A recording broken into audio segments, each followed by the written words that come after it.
기쁜 소식은 우리 신이나 사모님께서 이제 매주에 부건하신답니다. 여러분들의 기도와 또 여러분들의 도우심으로 인하여 참 좋아지셔서 얼마나 참 감사한지 모릅니다. 하나님께 감사를 드리고 또 도와주신 우리 모든 교우님들께 진심으로 감사를 드립니다. 성경 말씀은 요한복음 14장 8절부터 있는 말씀을 오늘 함께 나누면서 이보다 큰 것도 하리니 라고 하는 제목으로 함께 은혜를 나누고자 합니다. 요한복음 14장 8절부터 있는 말씀이 되겠습니다. 빌립이 가로되 주여 아버지를 우리에게 보여주옵소서. 그리하면 족하겠나이다. 예수께서 가라사대 빌립아 내가 이렇게 오래 너희와 함께 있으되 네가 나를 알지 못하느냐. 나를 본 자는 아버지를 보았거늘 어찌하여 아버지를 보이라 하느냐. 나는 아버지 안에 있고 아버지는 내 안에 계신 것을 내가 믿지 아니하느냐. 내가 너희에게 이르는 말이 스스로 하는 것이 아니라 아버지께서 내 안에 계셔 그 일을 하시는 것이다. 내가 아버지 안에 있고 아버지께서 내 안에 계심을 믿으라. 그렇지 못하겠거든 행하는 그 일을 인하여 나를 믿으라. 12절입니다. 내가 진실로 너희에게 이르노니 나를 믿는 자는 나의 하는 일을 저도 할 것이다. 또한 이보다 큰 것도 하리니 이는 내가 아버지께로 감이니라. 13절입니다. 너희가 내 이름으로 무엇을 구하든지 내가 시행하리니 이는 아버지로 하여금 아들을 인하여 영광을 얻으시게 하려 함이다. 내 이름으로 무엇이든지 내게 구하면 내가 시행하리라. 14절까지 보았습니다. 여기 특별히 12절에 내가 진실로 너희에게 이르노니 나를 믿는 자는 나의 하는 일을 그도 저도 할 것이요 또한 이보다 큰 것도 하게 되겠다 했습니다. 이 말씀은 예수님께서 잡히시던 날 밤에, 그러니까 십자가에 돌아가시기 바로 전날 밤 유월절 만찬에서 세족과 그 다음에 만찬을 통하여 겸손과 희생의 말씀을 교훈하신 후에 가룟 유다가 자신의 음모가 탄로가 난 것을 알고 자리를 박차고 어두운 가운데로 나가고 난 다음에 이제 11명의 제자들과 예수님께서 그들에게 여러 가지로 마지막 교훈의 말씀을 하시는 내용 가운데 지금 오늘 이 말씀이 거기에 있는 것입니다. 지난번에도 말씀을 드렸듯이 이 요한복음 13장, 14장, 15장, 16장, 17장은 예수님의 유언장입니다. 우리가 아시는 대로 유언이라고 하는 것은 자신이 이제 죽기 전에 가장 중요한 것을 가족과 사랑하는 사람들에게 남기는 것이 유언이 되겠습니다. 마찬가지로 예수님께서 이제 돌아가시기 불과 얼마 전에, 잡히시기 얼마 전에 그의 사랑하는 제자들에게 가장 중요한 것들을 친히 몸으로 보여주시고 또 입을 열어 그들에게 교훈해 주신 것입니다. 이 말씀 가운데서 예수님의 생애를 통하여 나타난 기독교의 가장 아름다운 가치들을 다시 한번 예수님께서는 제자들에게 알려주고 계시는 것입니다. 겸손히 섬기는 종의 자세로 살아가라고 당부합니다. 세주기식을 그래서 행하셨습니다. 예수 그리스도께서 십자가에 인류를 위하여 희생하신 것처럼 그리스도인들은 희생하는 삶을 살라고 우리에게 가르쳐 주신 것입니다.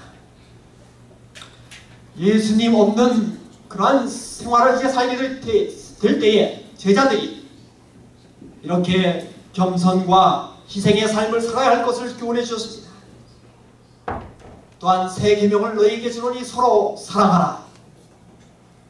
여러분, 예수님 없는 제자들이 살아갈 수 있는 방법이 새 계명, 서로 사랑하는 계명 가운데 그들이 거하게 될 때에 비록 예수님은 그들의 눈에 없다 할지라도 그들은 실망하지 아니하고 그들의 주어진 그리스도인의 삶을 살아갈 수 있을 것이었습니다.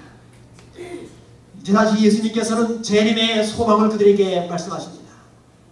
요한복음 14장 1절로 3절의 재림의 허락입니다. 내가 이제 가는 곳은 너희들을 위하여 처소를 예비하기 위하여 가는 것이다.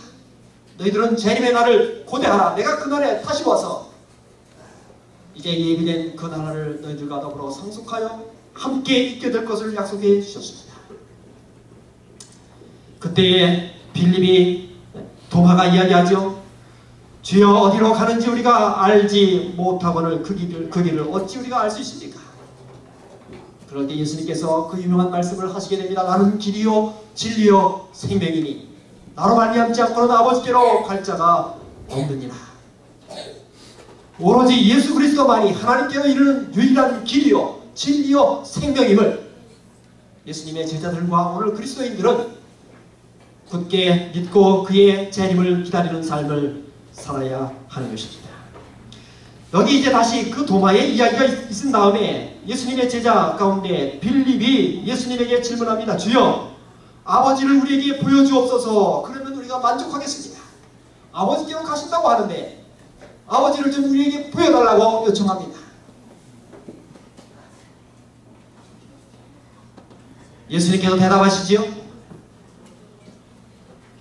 내가 너희들과 더불어 이렇게 오랫동안 3년 반 동안 함께 있었는데도 불구하고 너희들이 나를 알지 못하느냐?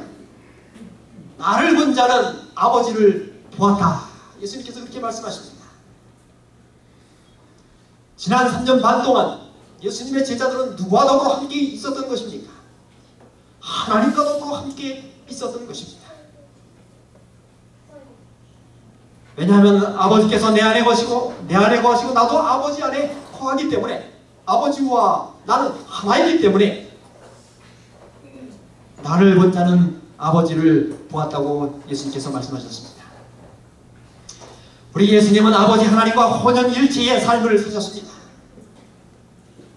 그가 내 안에 내가 그 안에 온전히 하나가 되셨습니다. 일체가 되셨습니다.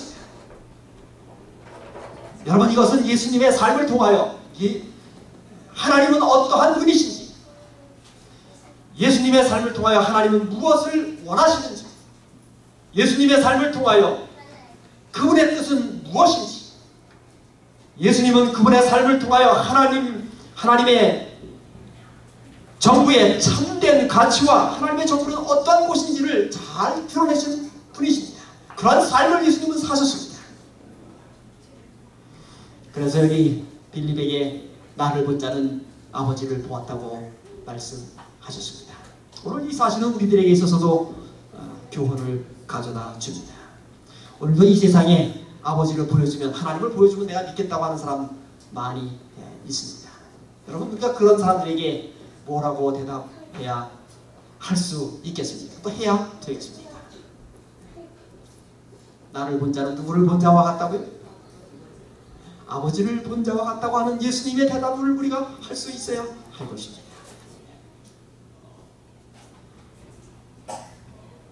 우리들의 삶을 통하여 예수 그리스도는 어떠한 분이신지 예수 그리스도의 품성과 그분께서 추구하시는 참된 가치가 무엇인지 그분을 구세주로 믿고 따르는 교회와 교인들은 어떻게 살아야 하는지를 우리는 분명히 실천하고 구현해야 하는 삶을 살아야 하는 그러한 중요한 교훈을 여기서 받는 것입니다.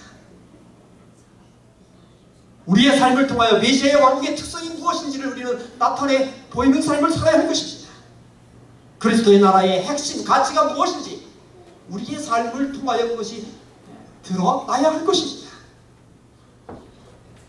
어쩌면 오늘날 교회는 그렇게 하지 못함으로 인하여 오히려 그리스도의 이름을 믿고 그리스도를 믿는 사람들이 지탄의 대상이 된 것은 아닌지 우리는 반성해 보아야 할 것입니다.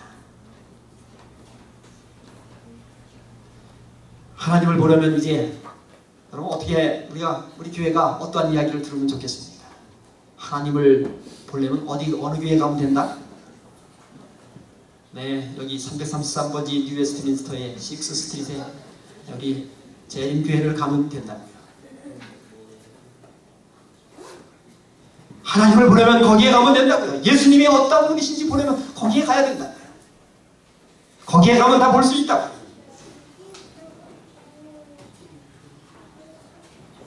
신앙을 한다고 하는 것이 무엇인지 보려면 우리 최남석 집사님을 보면 된다고 이렇게 이야기할 수 있도록 우리가 그런 삶을 우리가 정말 살아야 할 것입니다.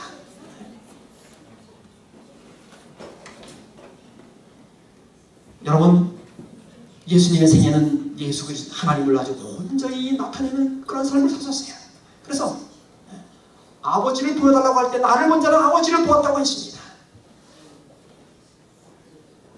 여러분, 예수님 오시는 그날까지 예수님께서 제자들로 하여금 그러한 삶을 살라고 예수님께서 지금 말씀하신 것입니다. 오늘 예수님의 재림을 기다리는 여러분과 제 삶이 정말 그러한 삶이 되어지기를 그리스도의 이름으로 간절히 축원드립니다. 이 말씀을 하신 다음에 예수님께서 계속해서 말씀하셨어요.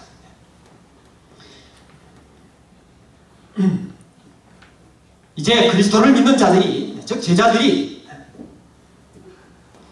예수님께서 지난 3년 반 동안 예수님께서 어떻게 해오신 것을 그들이 잘 알고 있는데 여기 12절에 그렇게 이야기하는 것입니다. 내가 진실로 진실로 너희에게 이르노니 나를 믿는 자는 나의 하는 일을 그도 할 것이라. 이제 예수님께서 하시는 일을 누가 할 것이었습니까? 예수님의 제자들이 그 일을 할 것이었습니다. 왜냐하면 예수님은 이제 곧 십자가에 달려 돌아가시고 하늘로 승천하실 것이었습니다. 예수님께서 지금까지 해오시던 그 일, 그것을 누가 할 것이었는가 하면 제자들이 그렇게 할 것이었습니다. 그래서 여기 예수님께서 그래서 말씀하신 것입니다. 나를 믿는 자는 나의 하는 일을 저도 할 것이고, 그 다음 말씀이 중요합니다. 또한 이보다 어떤 것도 하게 될 것이다? 큰 것도 할 것이다. 영어 성경에 greater입니다. greater. 예수님께서 한 것보다 더 큰 일, 더 위대한 일도 뭐 하게 될 것이다? 하게 될 것이다.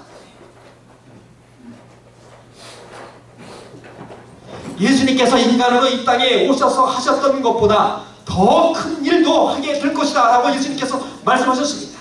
누가 그 일을 하게 될 것이라고요? 네, 너희들이 그 일을 하게 될 것이다. 여러분, 오늘 이 말씀은 비단 제자들에게만 끝난 것이 아니라 오늘 이 시대를 살고 있는 여러분과 저에게 하시는 예수님의 말씀인 것입니다. 예수님께서 이 땅에 사신 것보다 더 위대한 일을, 더 큰 일을 너희들이 할 수 있을 것이라. 여러분, 실제적으로 예수님의 제자들의 활동 범위는 예수님의 범위보다 훨씬 더 넓었습니다. 아시는 대로 그들이 예수님의 승천 이후에 예수님은 그저 그 팔레스틴 지역에 있었지만 이제 그 복음이 어떻게 아시아로 유럽으로 그렇게 뻗어나가지 않습니까?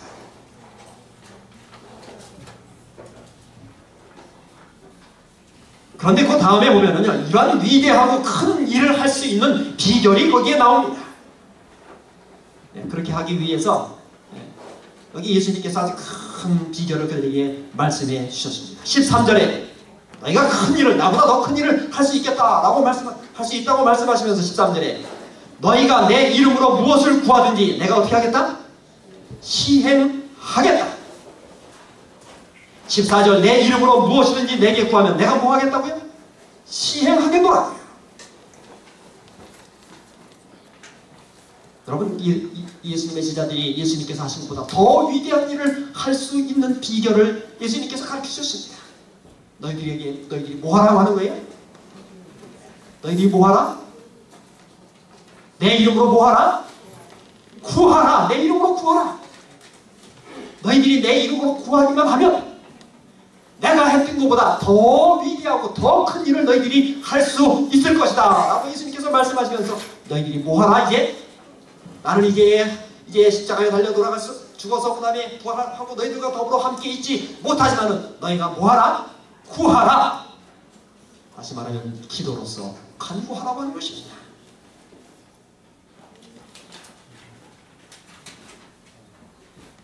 무한한 것들, 무한한 능력을 예수님이 준비하고 계셨습니다. 사실 그때까지만 해도 예수님의 제자들은 예수님께 기도로서 이렇게 구할 필요가 없었어요. 왜 그래? 예수님이 늘 거기 옆에 필요가 있으면 어떻게 했습니까?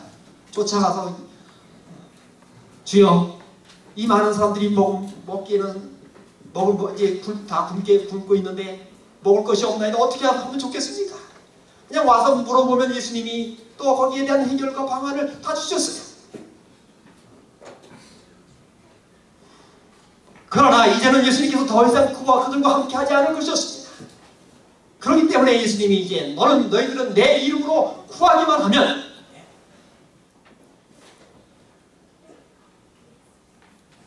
너희가 구하는 바를 내가 다 줄 것이고 너희는 그것을 통하여 내가 행한 것보다 더 위대한 일, 더 큰 일을 너희들이 할 수 있을 것이다. 그러므로 너희는 뭐 하라고요? 구하라. 너희는 구하라.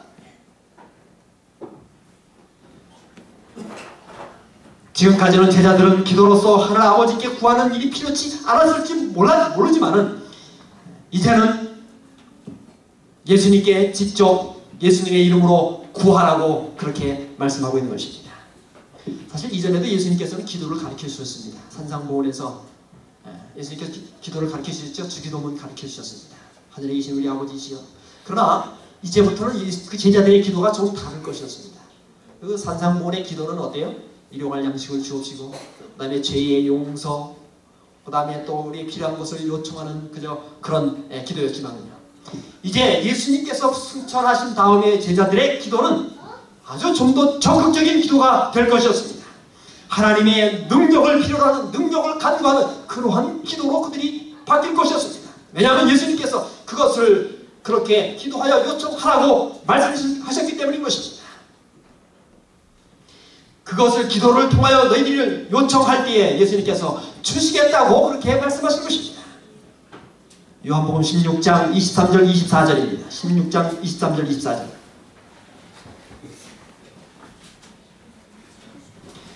그 날에는 너희가 아무것도 내게 묻지 아니하리라. 내가 진실로 진실로 너희에게 이르노니 너희가 무엇이든지 아버지께 구하는 것을 내 이름으로 뭐하리라? 주시리라. 24절. 지금까지는 너희가 내 이름으로 아무것도 구하지 아니하였으나 구하라. 그리하면 너희의 기쁨이 충만하리라. 지금까지는 예수님의 이름으로 그렇게 구하고 그렇게 하지 않았지만 이제부터는 뭐 하라고요? 구하라고요. 기도하라 이 말입니다. 여러분, 여기 예수님께서 예수님의 제자들에게 예수님이 이제 그들과 더불어 함께 있지 못할 때에 그들이 예수님께서 행한 것보다 더 큰 일을 할 수 있는 비결로서 예수님께서 제안하시고 말씀하신 것이 무엇입니까? 뭐 하는 거예요? 구하는 겁니다. 지금 뭐 하는 거예요? 기도하는 것입니다. 여러분, 오늘 이 말씀은 오늘 우리들에게도 동일한 것입니다. 이와 같이 기도는 기독교의 탄생과 더불어 아주 중요한 의미를 가지고 있는 것입니다. 이제 우리 그 슬라이드를 좀 띄워주시기 바랍니다. 예수님께서 이와 같이 중요한, 예수님보다 더 큰 일을 할 수 있도록 하기 위하여 우리에게 뭐라고 말씀하셨어요? 뭐 하라고요? 기도하라고요. 구하라고요. 다음 슬라이드입니다.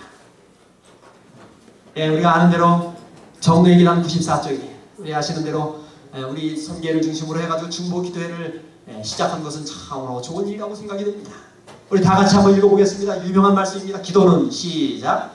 기도는 전능자의 무한한 자원을 쌓아둔 하늘 창고를 여는 믿는 자의 수중에 있는 열쇠 이것만.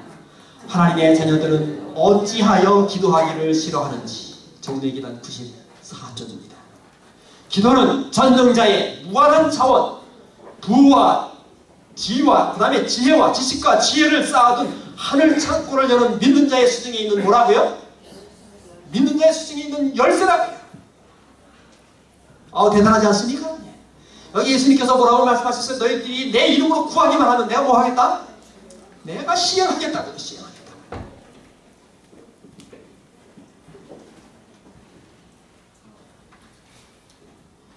여러분, 기도는 사람이 절대적인 능력을 가지신 하나님과 의사소통을 할 수 있는, 사람이 누릴 수 있는 최고의 특권인 것입니다. 기도 그 자체가 사람이 할 수 있는 가장 위대한 일입니다. 지난 우리 기도회 시작할 때에 우리가 거기서 오늘 장로님이 이렇게 보여주신 기도책이 있지 않습니까? 엘렌 화이트 글 중에 기도에 관한 내용들을 이렇게 모아놓은 그 기도책 서론에 보면은 이런 내용을 전정문 목사님이 쓰신 서론이